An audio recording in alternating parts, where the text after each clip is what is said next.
tienes un plan maravilloso, Señor. Señor, porque tú has dicho en tu palabra que tú has venido a traer libertad a los cautivos, a abrir las cárceles a los presos, Señor, a traer consolación a los afligidos, Señor, y a declarar el año agradable de la bondad de Dios. Y ese año es el pacto de la gracia. Es el maravilloso y glorioso y santo evangelio que tú nos has dado, Señor, que nos ha permitido conocer cada día un poco más, vivirlo, Señor, predicarlo, Señor, y ver cómo tú lo respaldas con tu poder, señales, milagros y prodigios conforme a tu voluntad, Señor, para testimonio a las naciones, para gloria y honra de tu nombre, Señor. Oh Jesús, gracias, Padre. Bendícenos, Señor, una vez más. Amén. Bendito eres, Señor. Dios es bueno. Dios es hermoso. Es la perla preciosa que tenemos nosotros, que tiene la iglesia, que tiene todo creyente, es Jesucristo y el conocimiento de Él impregnado en nuestras almas, que sobrepase todo nuestro entendimiento. Ese es el evangelio de Cristo. Gracias, Señor. Oh Jesús, hoy es un día importante de relevancia histórica para los cristianos. Mientras el mundo está celebrando las tinieblas, mientras el mundo se prepara para celebrar la muerte, para celebrar la oscuridad, y lo disfrazan con una sonrisa muy linda, y les dicen Happy Halloween o Feliz Halloween de una forma muy inocente. La iglesia hoy no celebra el Halloween, porque la iglesia no celebra las tinieblas. La iglesia celebra al Dios de gloria. Nosotros no celebramos a los muertos, nosotros les predicamos a los muertos espirituales para que vivan en Cristo Jesús. Porque mi Señor le dijo a un grupo que Dios no es un Dios de muertos, sino un Dios de vivos. Así que, ¿por qué entonces hoy es un día relevante? Siempre el primer día de la semana es relevante para la iglesia, es importante para la iglesia. Pero hoy, un 31 de octubre, celebramos el mes de la Biblia, o el último día como el mes de la Biblia. ¿Por qué es el mes de la Biblia? Porque es el mes de la Reforma protestante. Lamentablemente, no toda la iglesia maneja esta información, y es un pesar a veces ver hasta creyentes o cristianos de alguna u otra forma, en mayor o menor medida, celebrando precisamente lo que está celebrando el mundo, y no esta fecha tan importante. Así que hoy es un mensaje especial, porque hoy vamos a conmemorar esto. Vamos a celebrar dentro de las virtudes que tenemos gracias a este movimiento histórico que el Señor permitió para su iglesia, para su cuerpo, para su palabra, el mes de la Reforma protestante que se celebra hoy. Hoy vamos a hablar, pues, precisamente de un tema que atañe directamente a la Escritura, a la Biblia, y vamos a hablar de la inerrancia de la Biblia. Yo sé que es un término poco conocido, pocos lo manejan, pero cuando lo vaya explicando usted se va a dar cuenta que es bastante sencillo de entender, y que solamente el término es lo que es desconocido para muchos, pero lo que significa es básicamente bastante entendible para todos nosotros. Y de una u otra forma todos lo tenemos claro, pero no hemos tenido el fundamento y la relevancia que tiene esto hoy día en estos tiempos. Inerrancia significa que carece de error, así sencillito. Se lo pongo más sencillo para que entienda más de qué trata esto. Es decir, cuando hablamos entonces de que la inerrancia de la Biblia, estamos diciendo es que la Biblia, en su inspiración, en sus manuscritos, en esos primeros pergaminos inspirados por Dios, no hay error alguno. Las traducciones es otro cuento, es otra historia, ¿okay? Que sí pueden tener, precisamente porque como son traducciones de un idioma a otro, pueden tener ciertos errores o ciertas imprecisiones. Pero cuando hablamos de la inerrancia de la Biblia, la importancia que cobra esto, ya usted lo va a ver. ¿Por qué para nosotros los creyentes es necesario tener claro esto y defender la inerrancia de las Santas Escrituras? ¿Por qué? Porque estamos viviendo tiempos peligrosos. Estamos viviendo tiempos de mucha apostasía. Estamos viviendo tiempos donde el evangelio cada vez está siendo más diluido y está siendo cada vez más falsificado. Y por lo tanto cobra mucha importancia entonces estar fundamentados en la inerrancia de la verdad escritural de la Biblia. Esto es importante para todo creyente. Esto nos permite afianzarnos en la fe que ya tenemos y que en el nombre del Señor y con la ayuda de su gracia buscamos fortalecernos cada día más. En tiempos donde la liberalidad, el libertinaje, donde las herejías se entremezclan con la verdad, donde existen hasta Biblias inclusivas, sí, así como usted lo está escuchando, Biblias inclusivas, donde precisamente distorsionan y suprimen todos aquellos pasajes, textos, versículos, comentarios, etcétera, que tienen que ver con la condenación sobre el pecado sexual sodomita, sobre todo. Y es promovida hasta por ciertos sectores de la iglesia, donde vemos iglesias abrazando el lenguaje inclusivo y toda aquella cosa, y ponen en duda entonces la veracidad de las escrituras. Ponen en duda la objetividad de las escrituras por una subjetividad que se tiene que amoldar a los tiempos y a las formas de pensamiento que la humanidad vive. Cobra mucha más relevancia este aspecto de la inerrancia de la Biblia, de que Dios es el mismo ayer, hoy y por los siglos, y que no va a cambiar ni se amolda al hombre. Es el hombre el que se tiene que amoldar a Dios. Entonces, la inerrancia, podemos partir del hecho de que cuando son conocidos los manuscritos originales e interpretados con propiedad, se demuestra que son totalmente verdaderos en todo lo que afirman, sea esto en cuanto a doctrina o a moralidad. Se ha comprobado a lo largo de la historia esta veracidad, esta integridad de los manuscritos originales, y que no hay error alguno en ellos.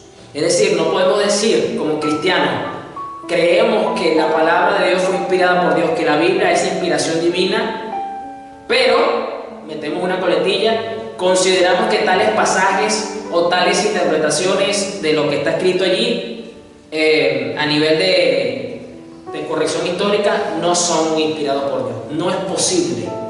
Si afirmamos que la palabra de Dios, que la Biblia es inspiración divina y que es la palabra santa de Dios, tenemos que entonces asumir de forma tácita y automática la inerrancia. ¿Por qué? Porque si decimos que la Biblia es inerrante, estamos diciendo de forma indirecta que Dios también es inerrante, porque Dios es perfecto, porque Dios no comete errores, porque Dios es santo. Entonces es una incoherencia creer como cristianos que la Biblia es inspirada por Dios y tener algún vestigio de duda sobre qué tan objetivo o qué tan perfecta es la palabra de Dios. O sea, no podemos, no hay forma de que usted pueda compaginar y hacer convivir esas posturas. Es como el agua y el aceite. O sea, no hay forma, por mucho que usted mezcle el envase, el agua se va a separar del aceite y el aceite va a ir para el otro lado. Otro punto sobre el tema de la inerrancia bíblica es que si la inerrancia bíblica no se extiende a toda la Biblia, valga la redundancia, queda entonces a discreción del individuo decidir a cuáles partes se le aplica y a cuáles partes no se le aplica. Eso es lo que nosotros llamamos una subjetividad. Y lastimosamente estamos viviendo un mundo subjetivo y que le quiere aplicar la subjetividad a todo. Todo depende del punto de vista desde el que se mire. Y en base a eso se definen las cosas. Y lamentablemente eso se ha ido filtrando poco a poco hacia adentro de la iglesia. No podemos permitirlo. Vamos a ir mirando en la Biblia afirmaciones verídicas, doctrinas establecidas allí que nos afirman la inerrancia bíblica. Vamos al Salmo 119, 142. Vamos al salmo más largo de la Biblia. Salmo 119 y 142. ¿Por qué es importante tener claro esto? Porque esto va a afirmar lo que tú crees. Porque si tú pones en duda algún aspecto de la Escritura, irremediablemente vas a poner en duda el resto de la Biblia. O sea, si alguien afirma La duda. Si alguien afirma la duda de que la historia de Jonás es un mito, ¿cómo es posible que un animal, un pez grande, se haya comido, haya tragado vivo a Jonás? Si usted le presta atención a eso de alguna forma para cuestionar de que es un mito y acepta hasta cierto punto que es un mito, entonces automáticamente un poquito de levadura te va a leudar toda la masa. Eso no solamente es un refrán, sino que es parte de la misma escritura. Es decir, si tú aceptas ese argumento de que es un mito, entonces tú vas a aceptar también en mayor o menor medida que la historia de Jesús es un mito. O sea, no podemos entonces jugar con no aceptar la inerrancia de la inspiración divina con respecto a la Biblia. Dice acá el Salmo 119, versículo 142. Tu justicia es eterna y tu ley es la verdad. Ley, para los que no saben, es una de las tantas pequeñas frases o palabras que son sinónimos de las escrituras, y así se le dice a la palabra de Dios. Usted va a encontrar mucho, sobre todo en el Antiguo Testamento, esa forma de referirse a la inspiración divina dada a los hombres como palabra de Dios, como código y ética de conducta, de vida, moral y doctrinal. La ley es una frase muy recurrente. Y aquí el salmista, precisamente inspirado por el Espíritu de Dios, nos dice, número 1, que la justicia es eterna, y nos dice, número 2, que la ley de Dios, la palabra de Dios, es la verdad. Filosóficamente, Aristóteles y otros pensadores de la historia humana se han hecho siempre esa pregunta: ¿qué es la verdad? ¿Cómo yo puedo definir lo que es verdadero? ¿Cuál es mi marco de referencia de lo que es la verdad para yo poderme medir en el mundo y para poder juzgar y para poder discernir? Hasta esa pregunta se la hicieron a Jesús, se la hizo Poncio Pilato cuando lo tenía frente. Cuando después que lo torturó, después que lo mandó a azotar, después que hizo lo que le dio la gana, permitido por el cielo, porque era parte del propósito, le dice: ¿qué es la verdad? Hasta el mismo Pilato tenía esa pregunta filosófica dándole vuelta en la cabeza quién sabe por cuánto tiempo. Y resulta que tenía la verdad frente a sí. Y así, como Pilato ultrajó la verdad, como Pilato mandó a azotar la verdad, como Pilato mandó a crucificar la verdad, y la verdad murió, pero resucitó al tercer día, de la misma forma pasa con nosotros. A veces ese Pilato que llevamos dentro, que ese viejo hombre, se quiere levantar y quiere atacar la verdad, quiere ignorar la verdad, quiere ultrajar la verdad y quiere hasta cierto punto matar la verdad. Pero esa verdad, como es eterna, como es espiritual, resucita y nos humilla. Tu justicia es eterna y tu ley es la verdad. El marco referencial, la respuesta a esa pregunta filosófica que el ser humano tiene en su interior, que no sabe, que la ha buscado por todo lugar, está contenida en 66 libros. Está descrita en 66 libros. Está explicada en 66 libros. Porque esta verdad se explica a sí misma. Y tu ley es la verdad. Entonces, la veracidad, la verdad misma, la integridad, no puede ser cuestionada. No podemos pretender deducir de forma directa o indirecta que haya algún tipo de error en la inspiración de las Santas Escrituras. Entonces esto no es cualquier cosa. Como le digo, si usted acepta que algún pasaje de la Escritura es algún tipo de mito o de error o de mentira, usted va a poner en tela de juicio el resto de la Biblia. Eso es así. O usted acepta completamente que por la inspiración divina la Biblia está libre de error en cuanto a los contenidos originales, los inspirados por Dios, o no lo acepta. Aquí no hay medias tintas en el aspecto de la inerrancia. ¿Por qué? Porque si tú aceptas, vuelvo al ejemplo de la historia de Jonás, que hay algún tipo de mito, de fantasía en el relato de la historia de Jonás, inmediatamente la duda va a venir y te va a hacer cuestionar las promesas de Dios que tú estás creyendo por tanto tiempo y que estás orando en base a esas promesas. ¿Y será entonces que esta promesa por la cual yo estoy orando entonces es verdad? ¿Y cómo sé yo entonces que esta promesa no es un mito también como la historia de Jonás.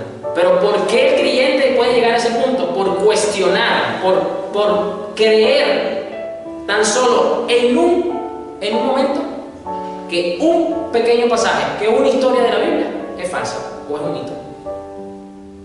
Miren la estrategia de Satanás. Por eso es que Satanás busca atacar la inerrancia bíblica. Y miren lo relevante que es para el creyente tener claro estas cosas. Lo importante que es esto. No es cualquier cosa. No es simplemente un debate académico, teológico, para institutos, para seminarios, no. Estos son temas que hay que sacarlos, que no sé por qué los metieron allí y los dejaron allí. Bueno, eso es para los estudiosos, eso es para los pastores que se están preparando. Esto es necesario que la iglesia lo maneje. Ahí mismo en el Salmo 119, unos versículos más abajo, en el 151, el salmista vuelve a escribir: pero tú estás cerca, Señor, todos tus mandamientos son verdad. Otro sinónimo que se usa en la Biblia para referirse a sí misma, es decir, un sinónimo, mandamientos. Hay muchos mandamientos. No cree usted que solamente se está refiriendo a los 10 mandamientos, que son los 10 mandamientos más populares por la historia, por Hollywood, que ha hecho películas sobre los 10 mandamientos con Moisés y todo aquello. No, la Biblia tiene muchos más mandamientos. Pasa que uno siempre lo asocia solamente con los 10 mandamientos de Moisés, pero hay muchos más. Pero la ley de Dios es un mandamiento, o son mandamientos, y vuelve a decir acá, son verdad. Es decir, con esta declaratoria, la misma Biblia nos deja en claro que no hay ningún ápice, no hay ningún pequeño minúsculo, ni siquiera del tamaño del pelito de la pestaña de una mosca, de error alguno. De que podemos confiar. A lo mejor usted desconfía de la ley de los hombres, por supuesto es válido desconfiar de la ley de los hombres.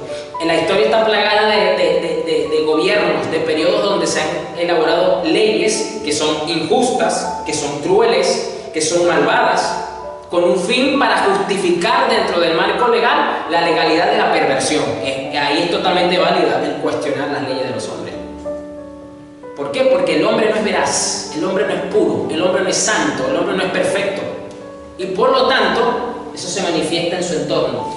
Pero acá con la palabra de Dios, dice que todos sus mandamientos son verdaderos, es decir, son íntegros, son puros, son santos, no hay mentira, no hay falsedad, no hay error, no hay manipulación, no hay perversión dentro de estos mandamientos.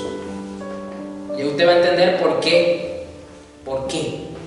¿Cuál es el fundamento de la inerrancia bíblica? Aquí solamente estamos viendo cómo las Santas Escrituras nos muestran, da fe de sí misma, de que es exacta, de que es perfecta, de que no hay error alguno.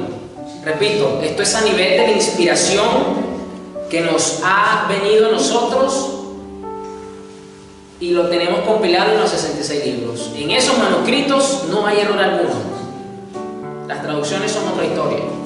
Vamos unos versículos más abajo, el 160, Salmo 119, 160. Dice acá: la esencia misma de tus palabras es verdad. Me gusta mucho esta versión, estoy leyendo la NTV. Dice: tus justas ordenanzas permanecerán para siempre. Me gusta como lo dice aquí al principio, porque usa la palabra esencia. Y la esencia es la naturaleza misma de las cosas. Es lo más puro, es decir, es como decir, en el cuerpo humano está la sangre, es la mismísima esencia, pero la esencia de la sangre, o sea, la esencia de la esencia del cuerpo de la sangre es el ADN, el código genético que todo ser humano tiene. No hay ningún ser humano que no tenga código genético, eso solamente en las películas y en las comiquitas que los seres humanos lo crean de otras cosas, pero todo ser humano tiene un código genético, y ese código genético es lo más puro. Es tu naturaleza misma, es tu esencia misma, lo que está ahí contenido, eso es lo que tú eres. De ahí tú vienes. Y muchas veces en ese código genético tenemos cualidades y características que hasta desconocemos. Que posiblemente lo veamos en los nietos, en los bisnietos, en los hijos, en su papá. Pero sí, mira, él salió así, ella salió así. Mi esposa no es así, yo no, pero a lo mejor un abuelo tuyo, un bisabuelo tuyo, una tatarabuela tuya, sí. Ahí está, esa es la esencia misma. Y aquí nos dice este texto que la esencia misma, la sustancia que alimenta, que forma La santa y bendita palabra de Dios es la esencia más pura, más santa y más perfecta de lo que tú y yo entendemos por verdad, por veraz, por verdadero, por íntegro.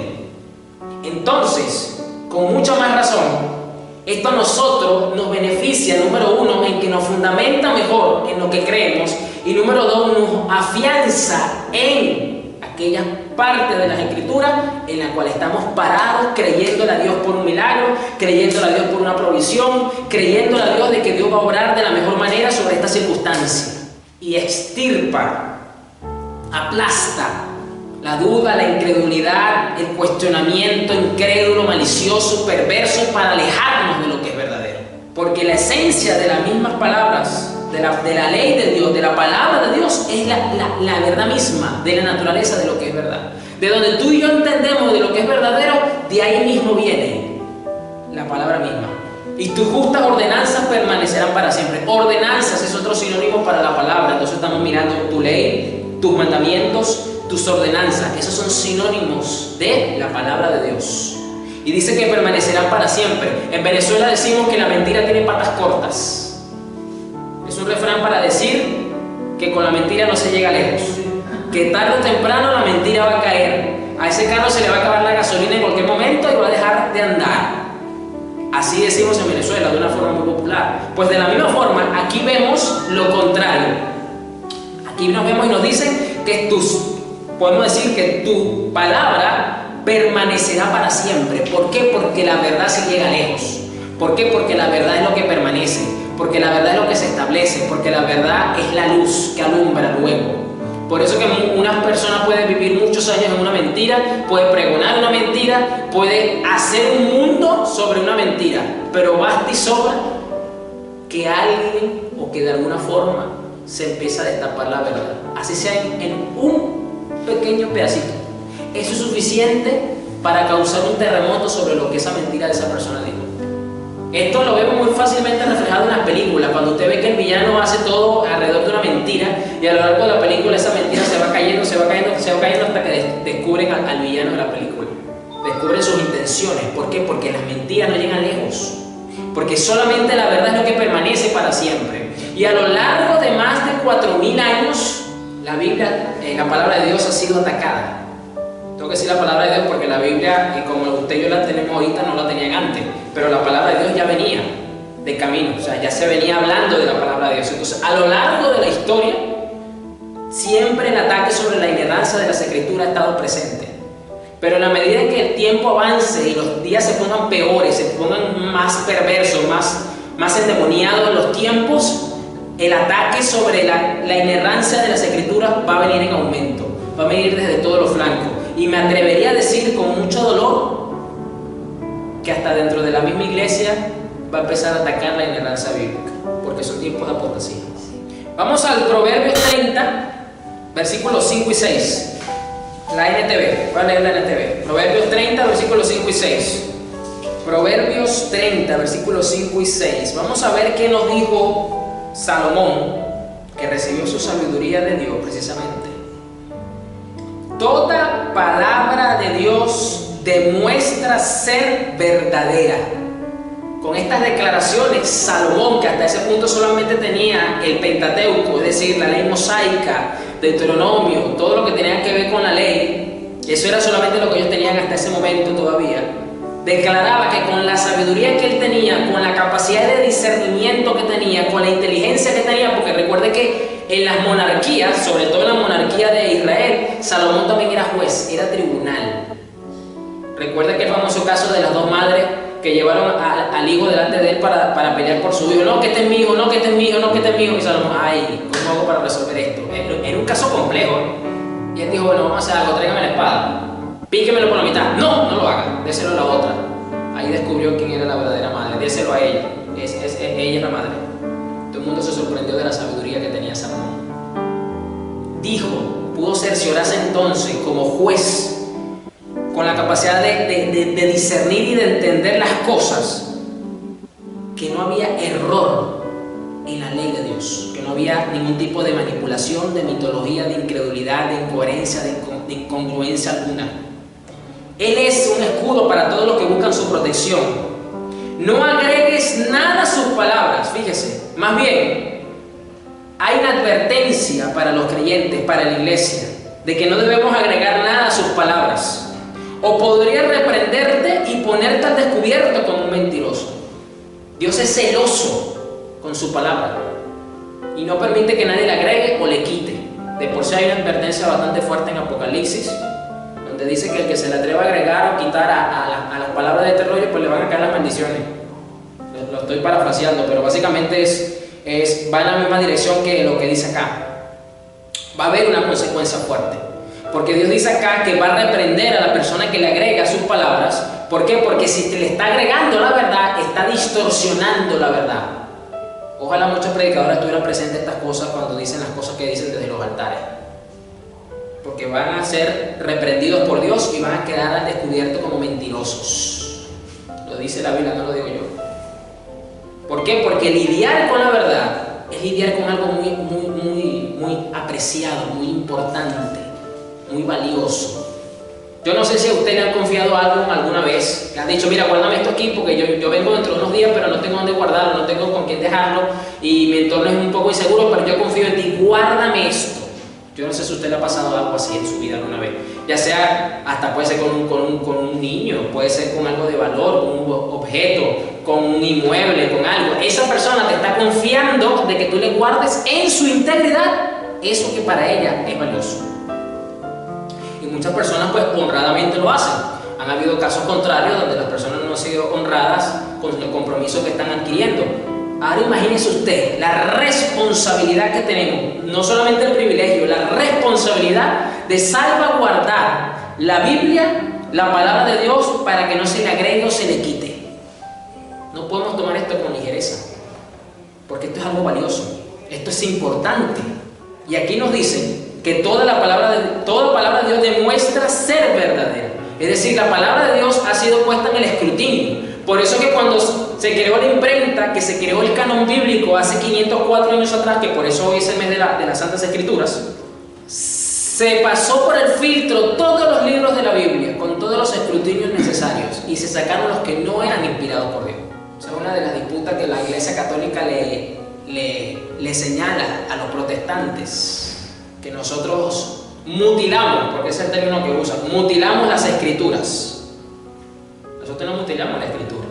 Nosotros filtramos la palabra de Dios. Bueno, no digo nosotros porque estoy hablando en representación de la iglesia cristiana, ¿no? Evidentemente fue la generación de aquel entonces. Filtró la palabra de Dios por todos los filtros y corroboró cuál es lo que sí eran inspirados y los que no eran inspirados. Y los que no eran inspirados por Dios, fuera. Y es un escudo para todos los que buscan su protección. ¿Por qué? Porque la palabra de Dios nos brinda protección literal en todo sentido de la palabra. Han habido testimonios sobre este aspecto a lo largo de la historia. Si usted quiere escuchar algunos, métase en YouTube y va a encontrar testimonios tremendos y hermosos, espectaculares, sobre la protección de la palabra de Dios sobre sus hijos. Vamos ahora al Evangelio de Juan, Juan 17:17. Sigo con la NTV. A lo mejor usted se sabe esta frase, este versículo o este capítulo o este fragmento que vamos a leer. Es bastante popular. Pero mi Señor acá orando, que veáis el Señor orando, dijo algo que afirma lo que ya venimos leyendo del Antiguo Testamento. Hablando entonces de la coherencia íntegra y leal de las Escrituras, donde no hay incoherencia. Aquí no dice una cosa y aquí dice lo contrario. Lo que aparentemente parece una contradicción, realmente es un complemento del tema. Mi Señor dijo algo acá en el versículo 17, dice: hazlos santos con tu verdad. Enséñales tu palabra, la cual es verdad.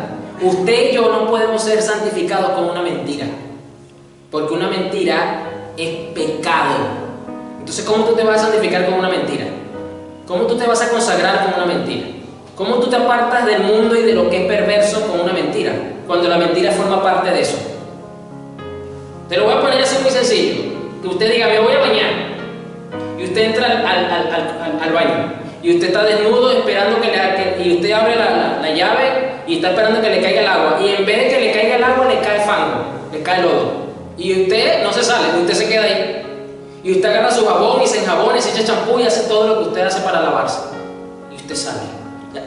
Y entonces los que están afuera, tu familia: ya yo me bañé. ¿Cómo que te bañaste. Saliste peor de como entraste. No, pero yo me bañé, mira, hasta jabón eché. Lo mismo ocurre si nos fuésemos a santificar con una mentira. No nos vamos a santificar, no nos vamos a limpiar, nos vamos a ensuciar más, porque eso es lo que hace el pecado. Entonces solamente la verdad de Dios nos puede santificar, nos puede limpiar. Por eso mi Señor dice aquí, hazlo santo ¿con qué? Con tu verdad. ¿Y qué es la verdad? Su palabra es la verdad. Una afirmación clara que entonces nos dice que no hay error alguno, que no hay mentira, que no hay falsedad sobre esto. Entonces afirma mi Señor Jesús la inerrancia de las Santas Escrituras, que por cierto él citó bastante el libro de Deuteronomio a lo largo de su ministerio.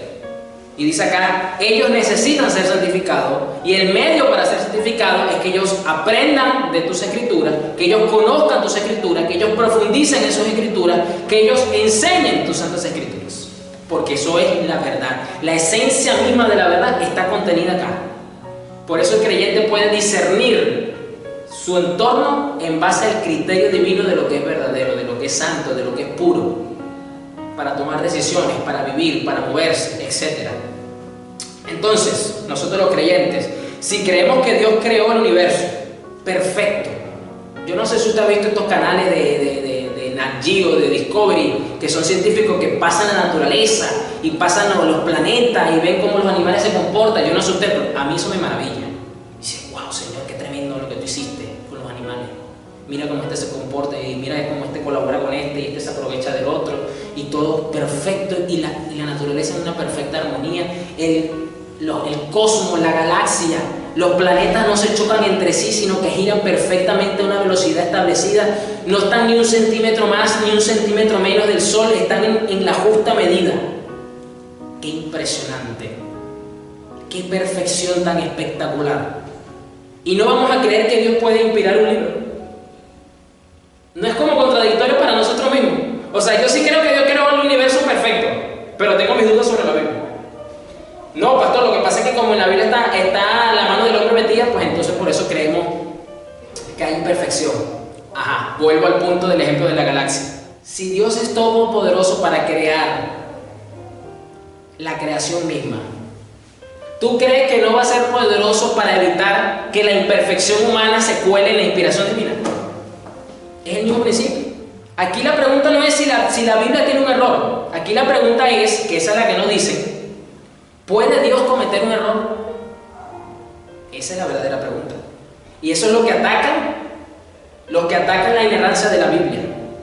Porque los que dicen, no, pero es que yo no puedo creer en la Biblia porque ahí hay errores, lo que están es diciendo indirectamente, yo no puedo creer en la Biblia porque tu Dios no es perfecto, porque tu Dios no es santo, porque tu Dios no es justo, porque tu Dios cometió errores. Eso es lo que nos están diciendo. Y por eso no podemos permitir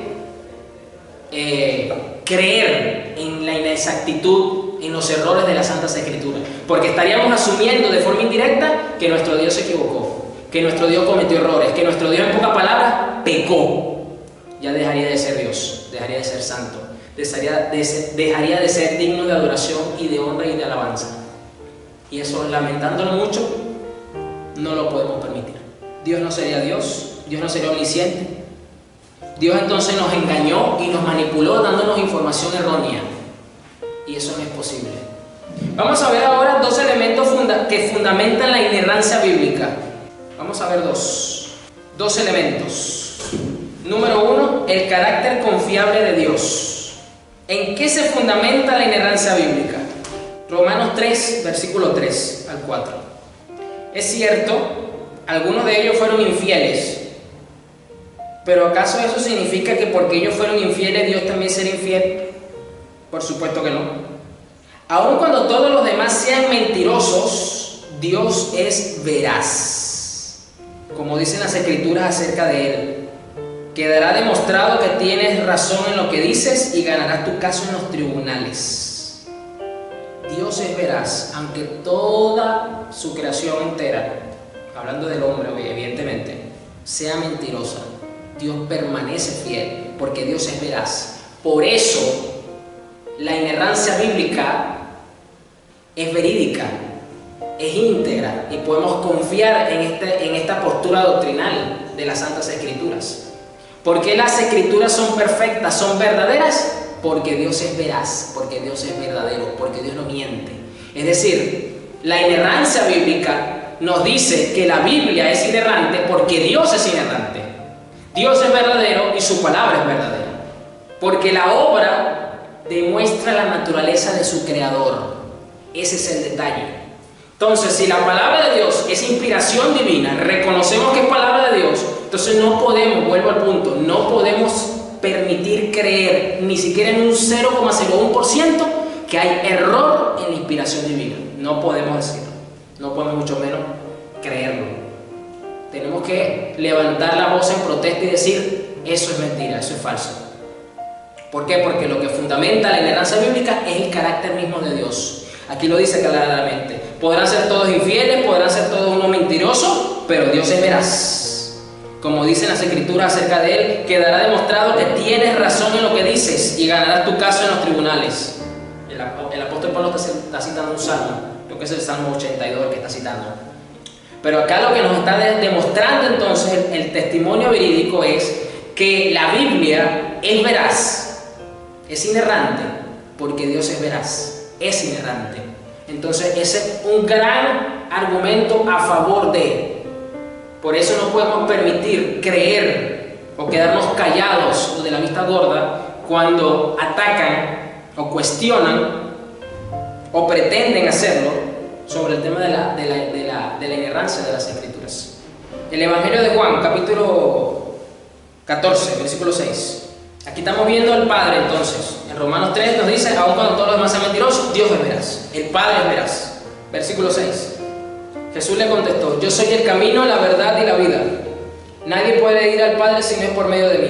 Si ustedes realmente me conocieran, también sabrían quién es mi Padre de ahora en adelante. Ya lo conocen y lo han visto. Vimos al Padre, una declaración sobre el Padre del apóstol, diciendo que Dios es veraz, el Padre es veraz. Vemos ahora a Jesús diciendo que Él es la verdad encarnada para nosotros, por el cual tenemos acceso al Padre mismo, que es la máxima representación de lo que es la veracidad, la integridad, la pureza. Entonces, no es posible decir que yo voy a llegar al Padre por medio de una mentira. Eso no es posible. Decir eso sería afirmar que sí hay error en la inspiración divina, en los manuscritos originales de las Santas Escrituras, y que entonces por medio de ese error yo llego a Dios. No, eso es falso. Los que transitan el camino de la mentira, al final los está esperando Satanás, porque él es el padre de mentira. Pero para llegar a Dios solo se transita por el camino de la verdad, y ese camino tiene nombre, se llama Jesucristo, y Él es la verdad. Nadie puede ir al Padre si no es por medio de mí. Jesús, ¿qué es lo que está diciendo aquí? Nadie puede ir al Padre si no es por medio de la verdad. ¿Y cuál es la verdad? Yo soy la verdad. ¿Quieres llegar al Padre? Que es la esencia misma de la verdad. Acércate a mí, hónrame a mí, sírveme a mí, de que yo soy el Señor de verdad y yo te llevo al Padre. Y si ustedes realmente me conocieran, también sabrían quién es mi Padre. Es decir, por eso Jesús dice, si ustedes saben quién soy yo, si ustedes se están relacionando conmigo, si ustedes me conocen a mí, van a poder entender, comprender y conocer al Padre, porque yo soy la manifestación física de su esencia, de su sustancia misma. Entonces, ustedes quieren relacionarse con el Padre, deben relacionarse con el Padre, tienen que primero acercarse, ser discípulos. Entonces, el carácter mismo de Dios, la esencia misma del Padre, manifestado en Cristo, es el fundamento. 2 capítulos más adelante de Juan 16:13, versión NTV. Jesucristo ahora está hablando con los apóstoles y le está explicando muchas cosas, y dentro de esto les empieza a hablar. Aquí es donde vemos un poco más de claridad, empezamos a ver un poco más de claridad sobre la naturaleza y la persona del Espíritu Santo. Y les está hablando del Espíritu Santo. Y les está diciendo, bueno, que es necesario que Él se vaya para que venga el otro Consolador. Y en el versículo 13, Jesucristo lo describe con una frase bastante peculiar y clara sobre su naturaleza. ¿Por qué? Porque obviamente si es el Espíritu Santo, es Dios mismo, es el Espíritu de Dios, tiene que manifestar, tiene que tener la misma naturaleza, la misma esencia, el mismo carácter. Y dice aquí, cuando venga el Espíritu de verdad, Ese es uno de los nombres que usted encuentra en la Biblia que refleja muy bien la naturaleza y el carácter del Espíritu Santo. Ese Espíritu de verdad. Él nos guiará a toda la verdad. Él no hablará por su propia cuenta, o sea, Él no va a inventar nada. Entiéndase, cuando digo inventar nada es decir que no va a mentir, no va a engañar, no va a manipular, no tiene intenciones ocultas, sino que les dirá lo que ha oído y les contará lo que sucederá en el futuro. Es decir, en el Romanos 3 vimos al Padre, en Juan 14 vimos al Hijo, y en Juan 16 vemos al Espíritu Santo. ¿Qué estamos mirando? La Trinidad misma. El fundamento, el carácter que sustenta la inerrancia bíblica es el carácter, la naturaleza de Dios mismo, del Dios Trino. Allí lo vemos. Padre, Hijo y Espíritu Santo, identificados, relacionados directamente con la sustancia misma de lo que es la verdad, de lo que es la esencia. Entonces, nosotros los creyentes, la iglesia, cuando dice que va a aceptar en la opinión de algunos círculos de que hay algún tipo de error en la inspiración divina, está literalmente atacando la naturaleza de Dios, al Padre, al Hijo y al Espíritu Santo, porque no está reconociendo entonces que ellos son santos, que ellos son puros, que ellos son sin errores, que ellos son todopoderosos, que ellos son capaces de evitar, de que a pesar de que usaron seres humanos para hablarle a los seres humanos, evitar que el error y la imperfección humana se colaran. Y que por lo tanto ellos entonces no son lo suficientemente poderosos y que número 2 entonces no son perfectos, no son veraces. Por eso no podemos aceptar la inerrancia bíblica, porque tanto el Padre como el Hijo como el Espíritu Santo tienen una esencia pura misma de lo que es ser sin error, perfecto, íntegro, veraces. Entonces, el primer elemento que fundamenta la inerrancia bíblica es el carácter confiable de Dios. ¿Por qué tú y yo podemos confiar con los ojos cerrados en las promesas de Dios? Podemos cumplir con los mandamientos de Dios. Podemos permitir que la palabra de Dios nos juzgue a nosotros y no nosotros juzgar las escrituras para decir esto sí está bien, esto está mal, aquí hay un error, aquí no, como que si nosotros estuviéramos en condiciones de juzgar a la palabra de Dios. No, cuando decimos que podemos creer ciegamente en las escrituras es porque podemos confiar de que no hay en la inspiración divina error alguno. Y eso nos da este soporte, porque nuestro Dios no tiene error alguno. Ninguna persona de la Trinidad tiene error alguno. Vamos a ver ahora el otro factor que fundamenta la inerrancia de las Santas Escrituras. Deuteronomio 13, versículo 1 al 5. Leo la NTV. Dice acá: supongamos que en medio de ti hay profetas o aquellos que tienen sueños sobre el futuro y te prometen señales o milagros y resulta que esas señales o milagros se cumplen.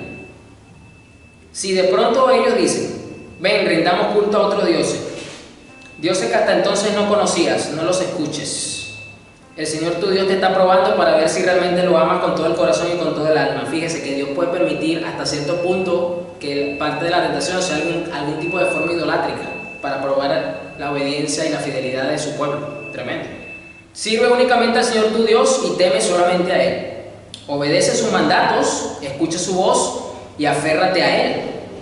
Los falsos profetas o los soñadores que traten de descarriarte serán ejecutados, porque fomentan la rebelión contra el Señor tu Dios, quien te libertó de la esclavitud y te sacó de la tierra de Egipto, ya que tratan de desviarte del camino que el Señor tu Dios te ordenó que siguieras. Tendrás que quitarle la vida.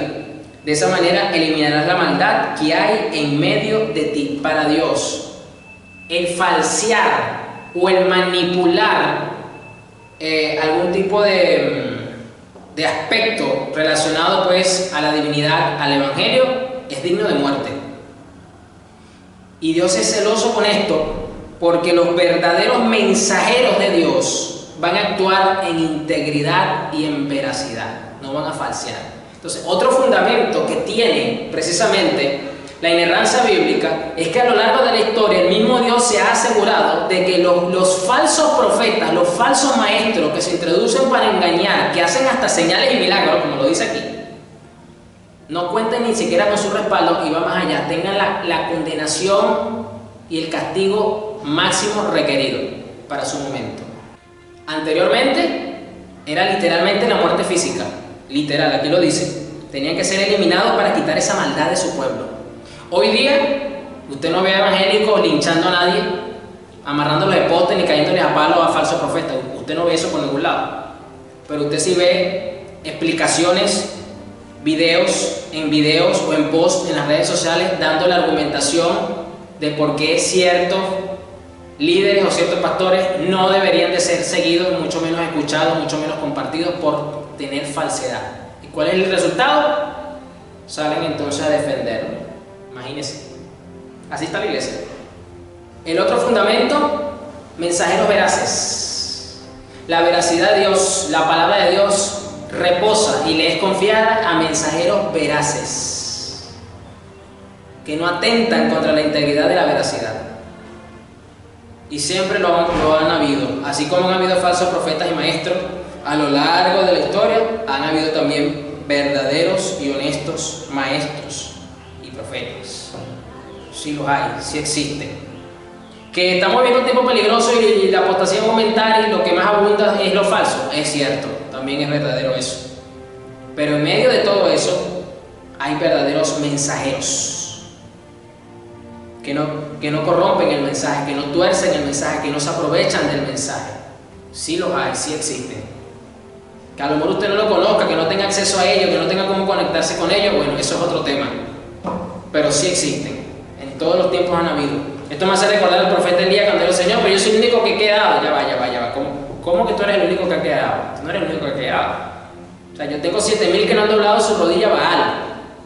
Y recuerde que era uno de los servidores precisamente del rey Acab, el que lo sustentaba en una cueva. Estaban ahí escondidos. Elías no tenía conocimiento de ellos, no sabía de ellos, y por eso oraba de esa forma. Porque si los hubiese conocido, eso que usted y yo ahora vemos en ese relato no estuviera ahí. ¿Qué es lo que Dios le está diciendo? No, Elías, olvídate. O sea, yo no dependo de uno solo, olvídate de eso. Ya yo siempre tengo mi grupo, yo siempre tengo mi reserva, mi remanente. Vamos a usar un término más bíblico. Siempre hay un remanente. En medio de toda la locura, en medio de ese tiempo tan oscuro que vivió Elías, que habían 800 profetas, imagínense. O sea, usted dirá, bueno, Elías mató 850. Ajá, y los que estaban a lo mejor de discípulos de esos profetas, ¿dónde los dejan? Porque seguramente Elías, esos profetas eran los líderes principales, los más fuertes, los más grandotes. ¿Y los chiquitos? Los seguidores de esos falsos profetas de Baal, ¿dónde los dejan? Póngale usted que cada uno de ellos haya tenido 2, por ponerle un número solamente. Que cada uno de estos falsos profetas haya tenido 2 seguidores. Estamos hablando que habían entonces 1,600 seguidores más. 1,600 falsos profetas más. 1,600 maestros falsos. Yo siempre va a haber, siempre. Deuteronomio 18, unos capítulos más adelante, versículos 21 y 22. Tal vez se pregunten, ¿cómo sabremos si una profecía viene o no del Señor? Una pregunta bastante interesante que hasta hoy día más de uno se hace, ¿no? Más de uno se hace esa pregunta. Si el profeta habla en el nombre del Señor, vamos a ver qué responde Dios a Moisés, y Moisés se lo dijo al pueblo. Si el profeta habla en el nombre del Señor, ¿cómo es eso que el nombre del Señor? Así te dice el Señor. Esa es la frase favorita que se escucha hoy bastante. El Señor me dijo, esa es la otra. Pero su profecía no se cumple, ni ocurre lo que predice. Ustedes sabrán que ese mensaje no proviene del Señor. Ese profeta habló sin el respaldo de mi autoridad y no tienen que temerle, es decir, no tienen que respetarlo como líder, como figura, como una persona relevante dentro del cuerpo de Cristo. Eso es lo que quiere decir. Es decir, se le respeta la integridad física, se le respeta la condición de ser humano que fue creado a imagen de Dios, se ora por esa persona. O sea, en ese aspecto se le respeta. No es que cuando yo digo aquí que no se le respeta, que entonces le va a faltar respeto, entonces sentido la palabra. Yo no estoy hablando de eso. Cuando dice acá y no tiene que temerle, es que no se le debe de considerar, no se le debe de respetar como una influencia, como un líder verdadero del cuerpo de Cristo. Entonces no tiene relevancia lo que diga o no diga, ya. ¿Por qué? Porque lo que dijo no se cumplió, porque el supuesto anuncio que hizo de lo que iba a acontecer no ocurrió. Sencillo, fácil. Los mensajeros del Señor son veraces, iban acorde con el mensaje de veracidad que recibieron, con la inspiración que recibieron. Entonces, los mensajeros veraces testifican de la veracidad del mensaje. Y eso lo vemos en cada uno de los profetas. Inclusive, por ejemplo, con Jeremías, con Isaías, usted lee al principio, después que se convierten, después que tienen un encuentro con Dios, que Dios los llama y todo aquello, dicen, y en el año 3, voy a poner un ejemplo, del rey Baltasar, el profeta tal, o bueno, en ese momento no se ponía todavía el profeta, sino le decían su nombre, fulano, recibió el mensaje del Señor, y esto ocurrió hasta el tercer año del reinado de tal. Y ahí usted continúa leyendo la historia de ese profeta y todos los mensajes que Dios le dio. Y usted ve la veracidad del mensaje, que se cumple lo que el profeta decía, porque era inspirado por Dios, porque Dios es veraz. Entonces no podemos decir, es que fulano es un hombre de Dios. Entonces ha dicho 20 profecías y ninguna la pega, ninguna se cumple. Estoy poniendo un ejemplo, ojo. Entonces eso crea una incongruencia y una incoherencia que promueve la desconfianza en el mensaje del Evangelio, en la palabra y, por supuesto, en Dios. Porque entonces la gente va a decir, ajá, este es hombre de Dios, entonces supuestamente a este hombre Dios le dijo que esto iba a ocurrir y no ocurrió. Entonces quiere decir que el hombre es mentiroso y que Dios es mentiroso también. Una deducción sencilla basada en lo que vimos en Deuteronomio. Entonces, ¿qué genera eso? Desconfianza en la inerrancia. No, pero ¿cómo yo voy a creer en una promesa de un Dios si acabo de escuchar a su supuesto profeta que dijo algo y no se cumplió? Entonces lo que dice ahí es mentira. Lógica sencilla, razonando en base a las Escrituras. Ya ve la importancia de la inerrancia bíblica. Y esa es la razón del por qué, sobre todo un sector de la iglesia, es tan celoso con el tema de las profecías, que hoy día se ve bastante.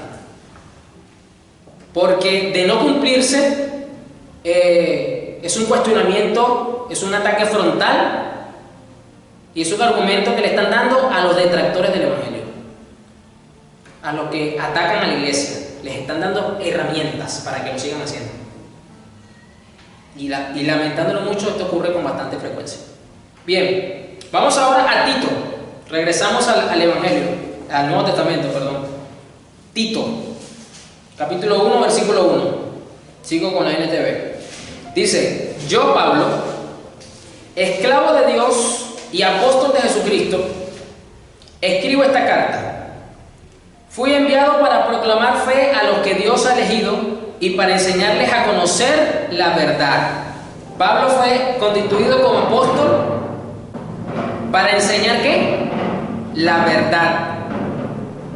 ¿A quién? A los elegidos para salvación, es decir, a los creyentes, a los salvos. Pablo no fue elegido para enseñar una mentira, porque la mentira no forma parte del plan de salvación, es contrario al plan de salvación. Entonces Pablo fue confiado a eso, fue un mensajero veraz, para enseñarles a conocer la verdad que les muestra cómo vivir una vida dedicada a Dios.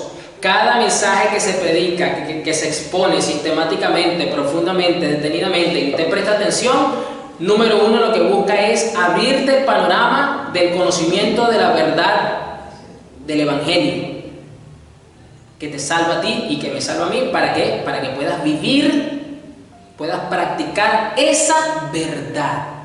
Esta verdad, escuche, les da la confianza de que tienen la vida eterna.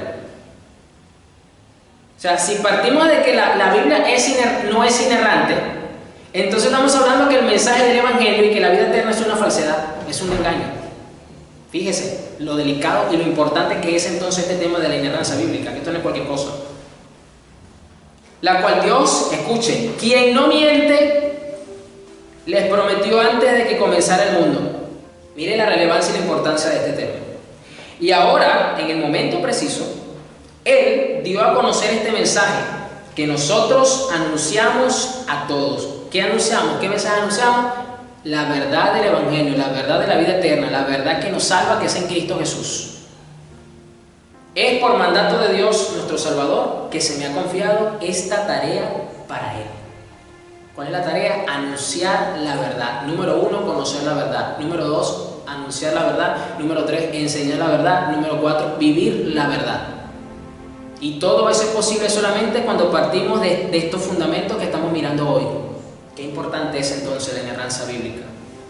Qué importante en estos tiempos de verdad levantar la voz y decir, no, eso no es verdad. La Biblia es inerrante. No podemos falsear, no podemos distorsionar, no podemos aceptar cosas que no son verdad.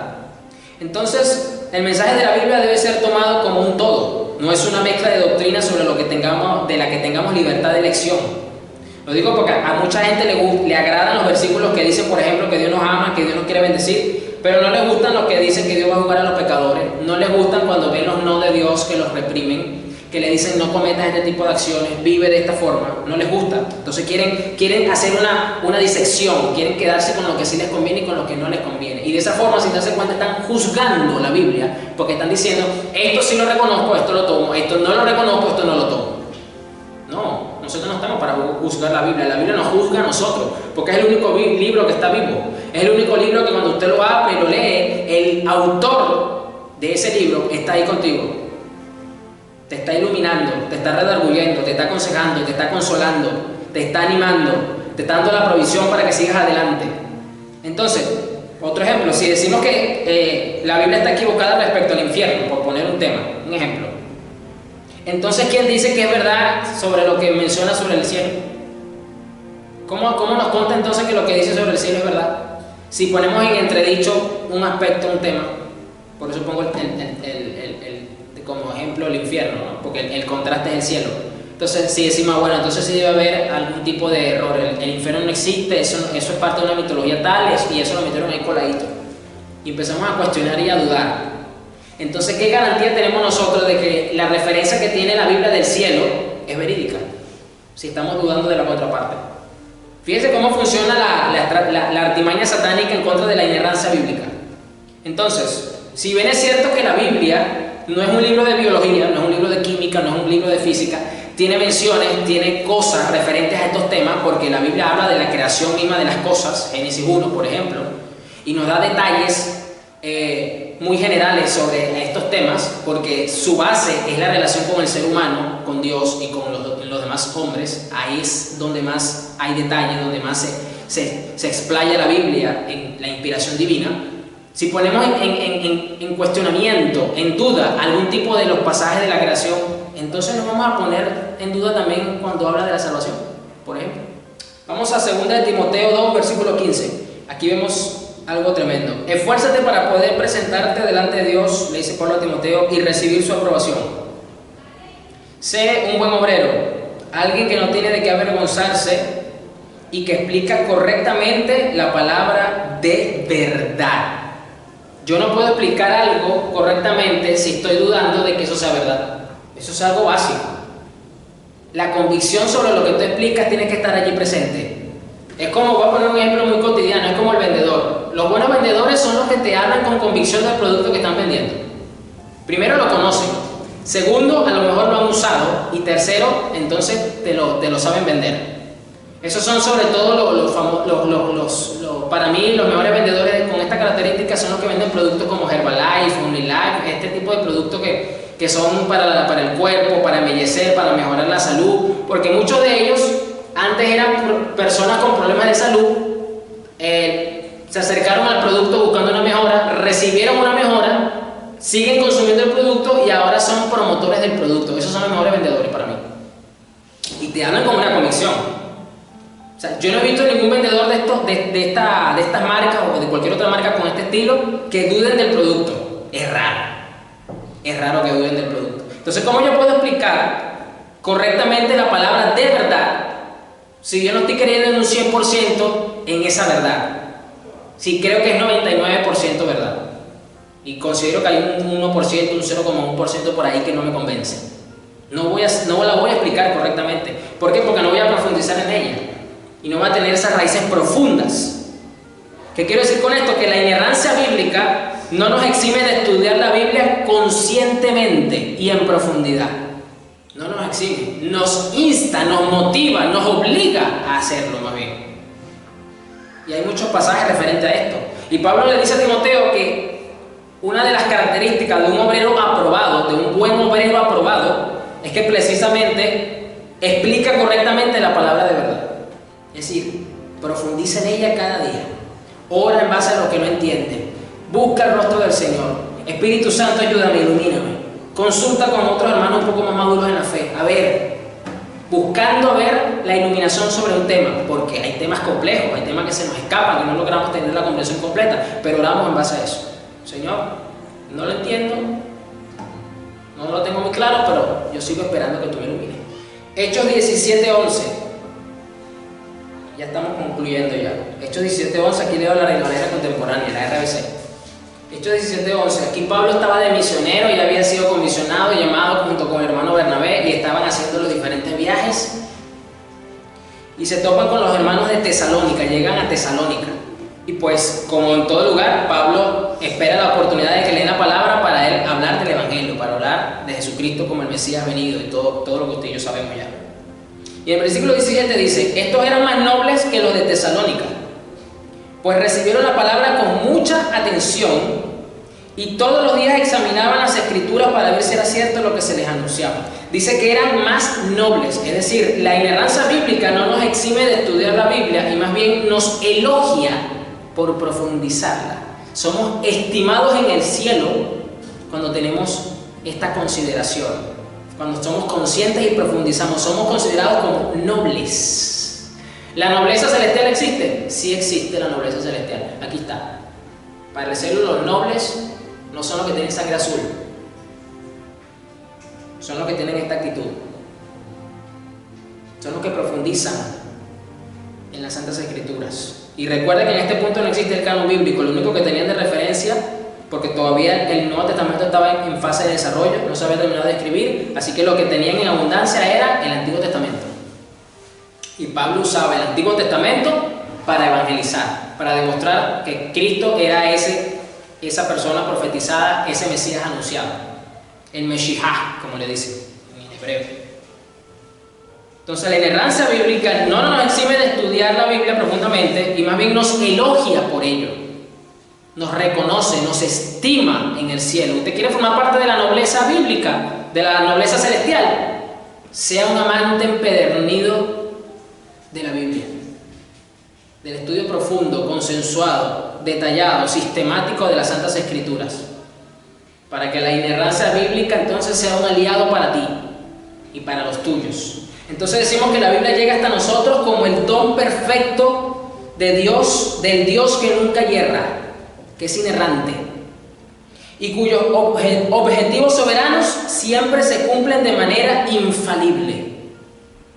Por esto, la Biblia es digna de confianza, suficiente y autoritativa para la iglesia del Señor. Es inerrante. Gloria a Dios. Por eso la inerrancia bíblica es tan importante.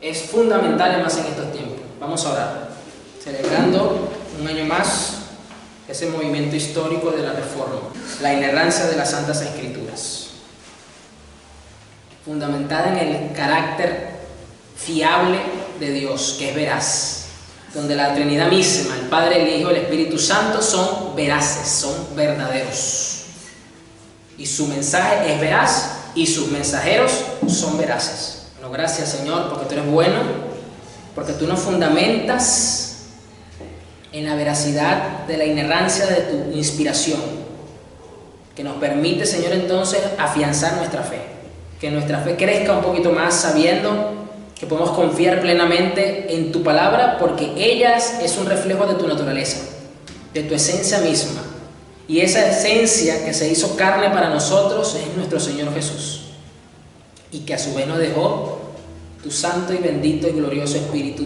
de verdad, que nos guía a toda la verdad, que nos fundamenta en la verdad, que nos salva, que nos lleva a la vida eterna. Padre, síguenos ayudando, profundizando, capacitándonos, Señor, en esta verdad, y que sabemos que estamos en una condición de perfeccionamiento, de limitaciones, Señor, pero ahí descansamos en tu gracia y en tu poder para entender y comprender y vivir esta verdad que hemos recibido, Señor. Gracias, Señor, por ayudarnos a aclarar, a ampliar nuestro panorama de la importancia que tiene la inerrancia bíblica en estos tiempos y por ese maravilloso momento que permitiste en la historia para rescatar la verdad de tu evangelio, Señor, y así masificar tu palabra. Gracias, Señor, en el nombre de Jesús. Amén.